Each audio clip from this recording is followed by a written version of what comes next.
Siphinde sinibingelele kwiKhathi TV. Wena oqalayo ukungena sicela ukucofa ibhathini subscribe khona uzohlezi uyithola indaba njengoba zinjalo. Kuzokhumbuleka ke ukuthi emini bekade kunesithangabi sabe indaba ebesibanjwe iMK Party.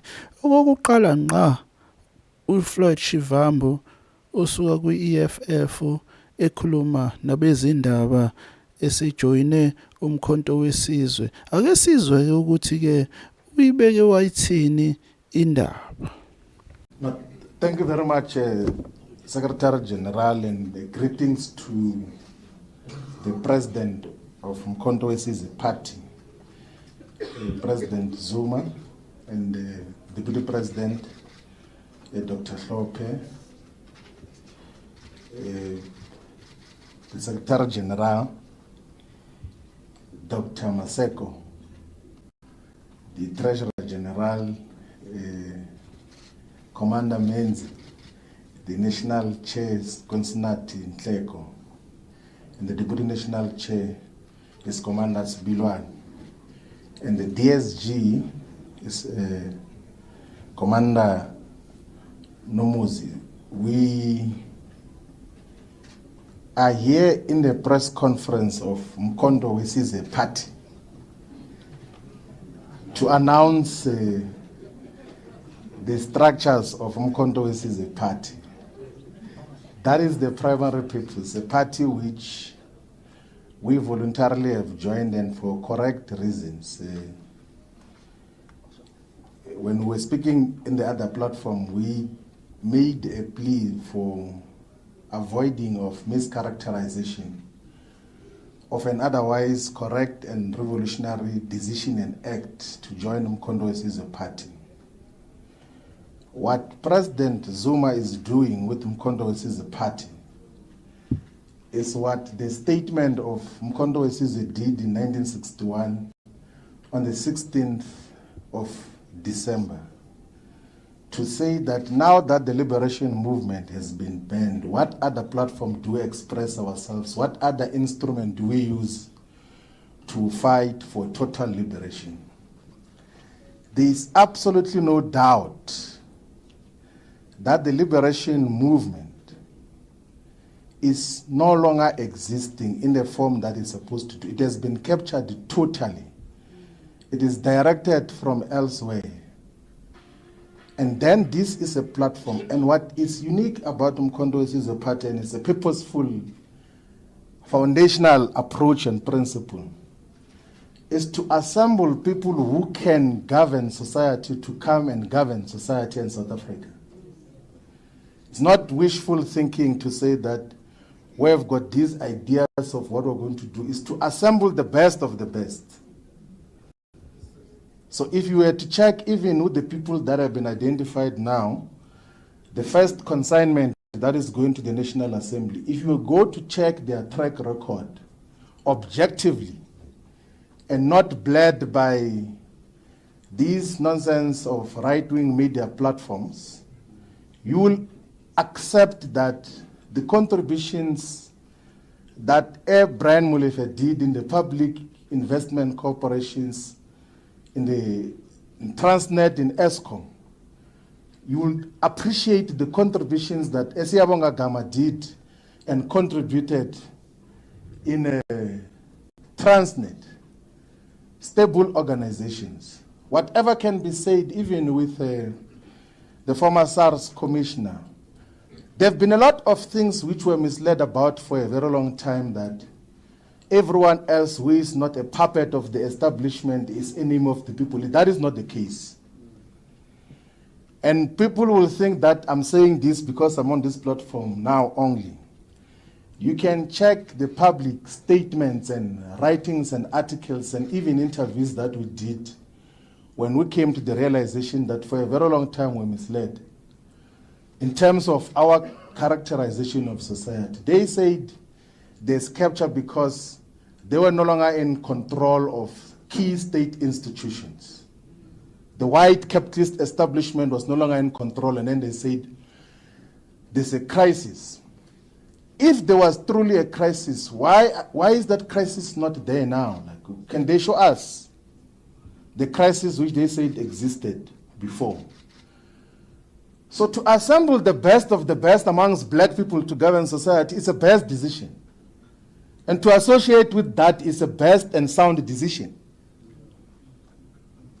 People who can govern, like it's as simple as that. Like, if you say that who amongst ourselves is the best, and then you say, let's assemble those who can demonstrate that they have got capacity to run otherwise very complex and huge institutions,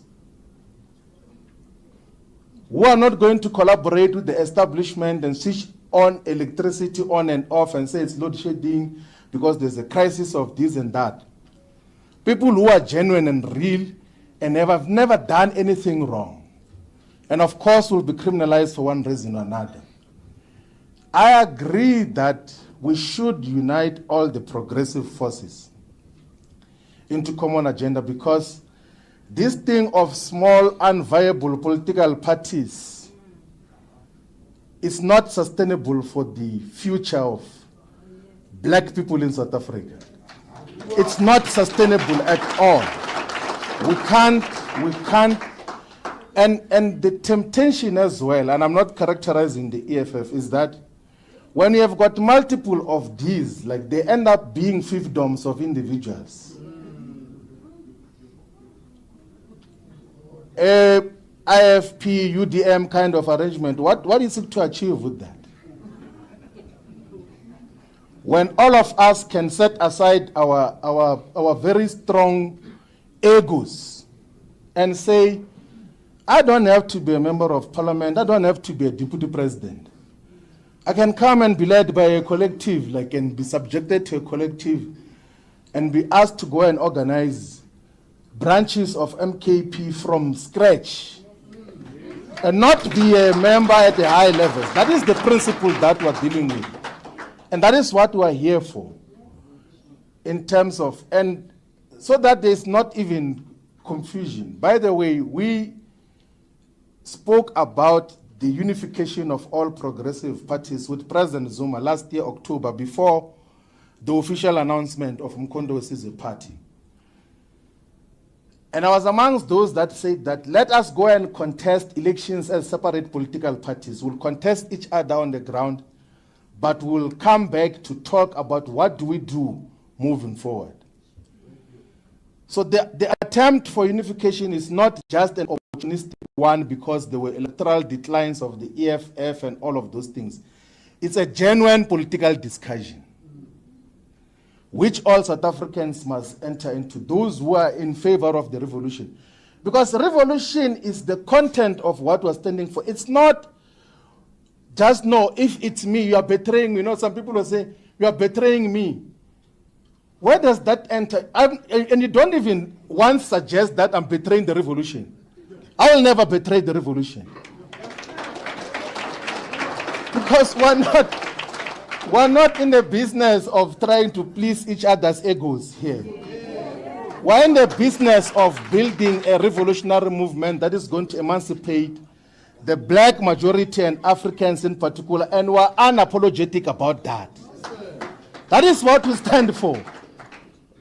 And President Zuma, when he was inducting all of us yesterday, he says that we might be friends and we might think we're friends, but friendship won't apply here. If you do not do these things right, you're going to be taken care of appropriately.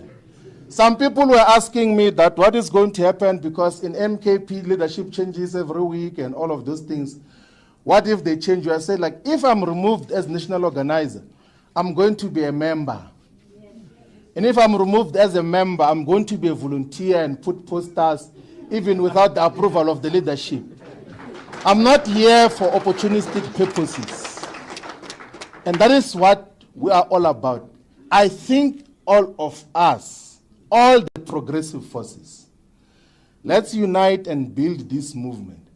There is no dictatorship, there is political discussions. In all the times that we have got to interact with President Zuma, he has the patience to have political and ideological discussions to persuade people about how do we move forward.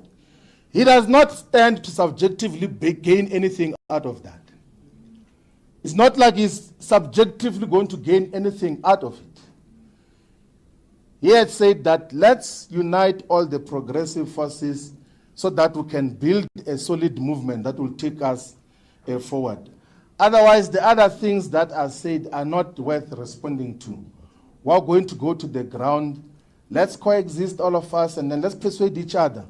Let's build the MKP as a party which is going to take over government of South Africa. Thank you very much.